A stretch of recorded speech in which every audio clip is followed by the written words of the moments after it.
बिस्मिल्लाहिर्रहमानिर्रहीम। मोहतरम नाज़रीन, कैसे हैं आप भाई? होप आप सब खैर वाफ़ियत से होंगे। जैसा कि आपको कल डिस्कस किया गया कि यहाँ पे 5 मरले का कमर्शियल डील लॉन्च की गई है।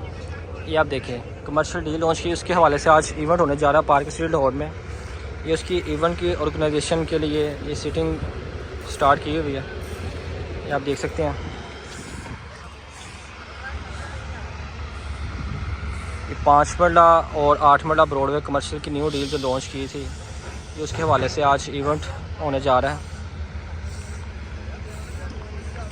जिसमें 5 मरले का रेट 3 करोड़ 50 लाख रुपए था और 8 मरले का रेट 8 करोड़ रुपए था।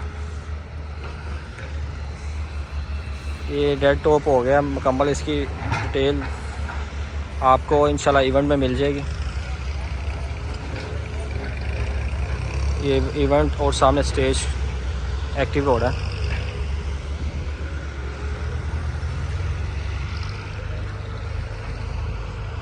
तमाम डीलर हज़रात को और मेरे इन्वेस्टर्स को दावत दी जाती है कि आएँ इस इवेंट्स में और इससे भरपूर फ़ायदा उठाएं और डेवलपमेंट देखें पार्क स्ट्रीट लाहौर की आके।